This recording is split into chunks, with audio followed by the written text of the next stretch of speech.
Hello and welcome to Coffee and Chat. My name is Jennifer Dritz-Müller. I'm super excited to host the very first episode today together with Andreas Brandstetter. Andreas, which 3 words describe for you personally best our UNIQA 3.0 growing impact strategy? It's a long-term perspective because it's basically building the bridge and the future for everything which is beyond 2028. That's the one thing. The second thing, I think it's bold because we are very clear also in the communication towards the public what we want to achieve. And it's an holistic approach because it combines many different aspects. Okay, what kind of aspects would you see here as strong? Well, you know, I mean, the most relevant, of course, towards the public and what you can see, do we reach our KPIs? Do we reach our targets? That's the one thing. But what is for me at least as important as reaching the KPIs is what's happening with the culture, how we're dealing, like this customer centricity. Are we really on the way to becoming the best service provider around? Is this really something where we make progress? And do not compare us with other insurance companies. I don't compare us with competition in the industry itself. I compare us with really other great, amazing service industry provider. And holistic means for me not only reaching certain KPIs, but really like how is the organic development of our group in ourselves. How is the corporate culture? Are we making the right steps? Are we really able to attract the right talents for our group? Can we keep them? Can we provide them a future? This is what drives me, what I'm really excited about. What does being the best service provider really mean? Because it's a term that sounds very powerful on the one hand. It can be also abstract on the other hand. So how does it feel for our customers when we as UNIQA achieve being the best service provider? Yeah, so I think it got 3 dimensions. The one is like that we rate it. We really want to have this at least 4.5 star rating on a 5-star scale. And we can benchmark this. We can rate it and check it on a daily basis. That's the one thing. The second thing is that we are on a constant journey and we have really to compare ourselves with really the benchmark setter in other industry. Frankly spoken, the quality which we deliver in our industry sometimes really is weak. Frankly spoken, compared with other industries, we really, I think, have a huge catch-up potential. If you see how relevant we are in the lives of our customers, of people who look for security, who want to live jointly better together in this risk community. If you see this, how relevant we are, what kind of responsibility, it's a great gift, it's a present, right? What kind of value we represent. I think there's a lot of potential in having more contacts with our customers to grow the impact, to grow the relevance. This is what we're aiming for. As we are speaking about growing impact as an organization, I would be also very curious in hearing more about what do you want to create personally for you in your role as CEO regarding impact? Today is my most important role. How do I create the best team possible in my management board, but also on B-1, for instance, in the group? Really successful teams have the characteristics that its members help each other to grow. They hold each other accountable for growth. And I talk about the inner growth, the development, getting better, more skilled, better in leadership. And I think you get more kind of like coaching football.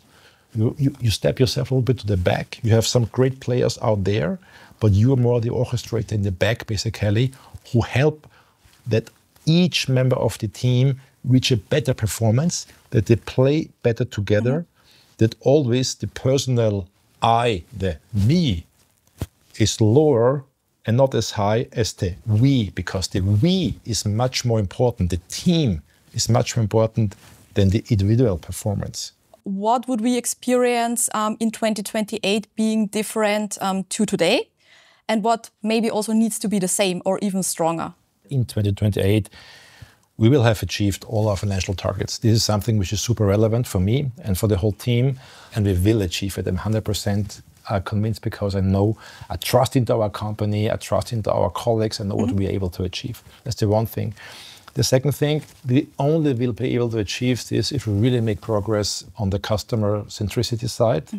If really we get at least this 4.5 star rating on the 5-star scale, this in a moving industry. And I think this is something what we always have to consider, what is good today, what is enough today, might not be enough tomorrow. So I expect us to have made in the year 2028, this means in 3 years from now onwards, major progress as far as this is concerned. And the last topic, and this is what drives me most, I'm working this company for 28 years, and frankly spoken, I never ever saw such a high engagement index and satisfaction index than we have today.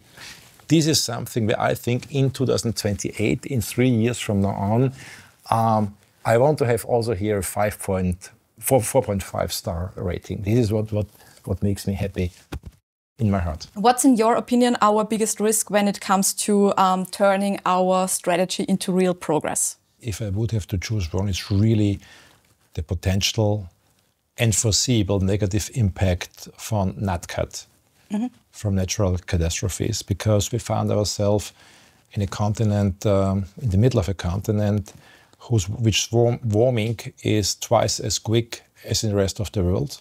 So this is the European warming, the speed in which this continent is heating up. If I look on a small country such as Austria, just 9 million people, but compared to the GDP worldwide, we are number 4 as far as the amount of yearly damages are concerned, because in our situation, having no sea around, topography, so this is something which basically gives us a lot of negative impact, having a market share here of 21%. So I would say about financial, this is the thing which creates most of my concerns. And then, in the last 5 years, all of us had somewhere pandemic, COVID-19 on our heat map, on our risk map.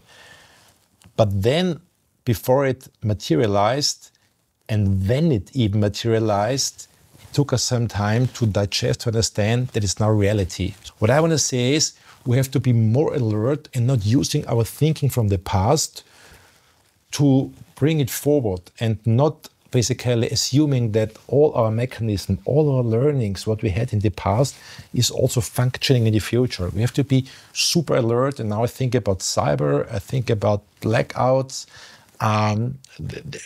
In the meantime, I say anything is possible, and I'm an optimistic guy. I think that's what I really am, but we have to be super careful how we do manage our risks. So having said this, NatCat is the number one where I really have the utmost respect about, but also other risks are around. But we have to manage them, that's our job. And frankly spoken, as insurance companies, we cannot avoid risk. This is a risk-taking industry in which we're in. It's a caring industry and a risk-taking industry, but we have to manage the risks. And I think this is something where UNIQA is really good at.